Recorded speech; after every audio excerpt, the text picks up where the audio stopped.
great to have you in the course. Yes, I'm very excited. Excited to have you on board. What led you to join? Your YouTube. I've actually found your YouTube like 3 days before the November LSAT. And I was like, if only I had known he existed 3 months ago.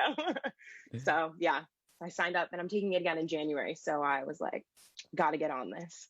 Fantastic. Well, I'm glad you found me, and I'm glad to help. What are some of the biggest challenges you're facing right now? Well, so I wanted to apply by Thanksgiving. That was like my goal.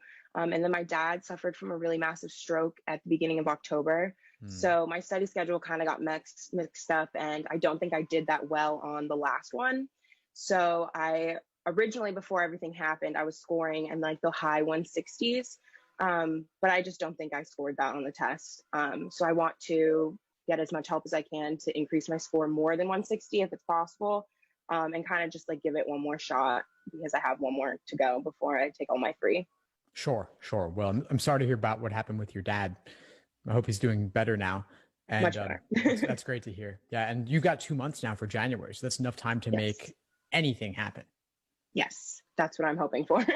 Yeah, so I'm glad you got the course. I'm glad you've got all the resources available. And so it's just a question of diving in. I sent you one of the Mhm. study plans, right? Yes. Yes. Yeah, I saw that. fantastic. Any questions about it or about the course? No, I think my main question is like because I've studied for so long, I know that I'm good at logic games and I'm okay at logical reasoning, and reading comp is where I'm really like still working on getting better. But with the time, like time is just what's really stressing me out every time. So I was just wondering if like the study schedule will really like help me get better at the time situation. Yeah, it will. I mean, timing comes from understanding. Okay. The better you understand things and the better you've established a process through which to approach each question, the more Mhm. smoothly all your timed work will go because you know exactly what to do. And you're not reinventing the wheel every single time you encounter a new section or a new problem of that type. You're in a way almost cheating because you've seen it before. You've seen it before Mhm. in a different disguise. And so Yeah.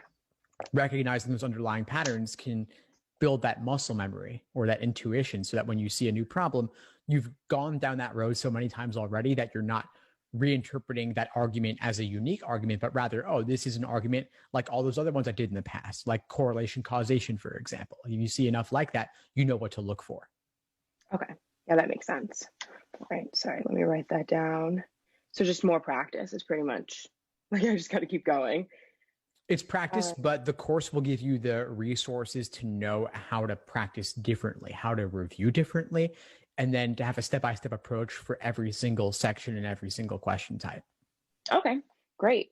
Um, what am I also, so because of the situation, I've been studying like every day. Like I was like, I don't have that much time. I need to keep going. And I saw that you said like don't practice every day and like take rest days and stuff like that. Um, because I have 2 months, do you still recommend taking like 2 days off each week or what? Even with a 2 month timeline, it's still important to take days off. Okay, that makes sense.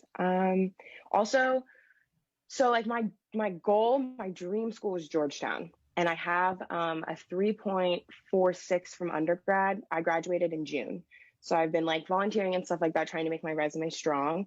But I think ultimately, like my LSAT score is what's gonna like make me a more competitive candidate based on like my GPA. And do you have like, obviously it depends on like me as a person anyway, and my essays and stuff like that. But if I can score once in the 170s, do you have a number that you think is like, if you can get to 175 or whatever that is, you're going to feel a lot better about Georgetown or like the high end schools? Yeah, I would think that anything in the 170s will put you in the running. Great. And their LSAC's website actually has a calculator where you can input your GPA with different potential LSAT scores and see how you stack up against their medians. It's not entirely numbers driven, of course, as you said, the other parts of the application make a difference. But a website like that will give you all the exact number crunching to figure out how you would stack up at Georgetown and others. Great. Okay. Yeah, I don't really think I have any questions. I've been like on your YouTube page all day long. So I Awesome. most of my questions have been answered, but oh, actually one question. If I'm seeing that I like, for me the assumption questions and logical reasoning always trip me up. Like, I don't know. Sometimes I either get them all right or I fail all of them, and I don't really know what in between is what I'm missing. Do you have like an approach to specifically for that kind of question? Like, is there something I should be thinking about before I go into it? Yeah, I do actually. Yeah. So if you like the YouTube channel, you're about to get a lot more, but more in depth. For example, for Right. necessary assumption questions inside the course, I have hour-long full-length recordings of classes Right. covering necessary assumption, sufficient assumption.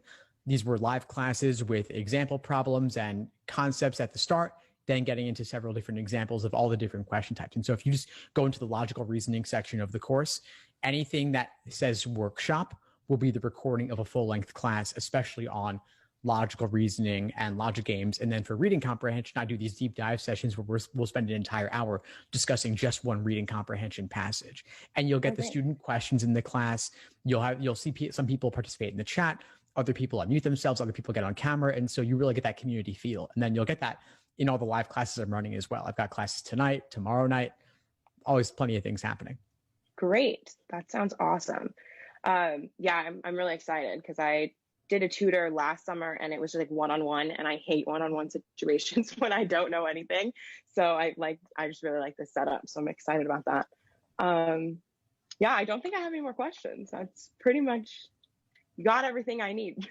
Awesome, Megan. Well, I'm excited to have you on board again, and I look forward to seeing you in class soon. If you have any questions, just reach out. I'm happy to help. Great. Thank you so much.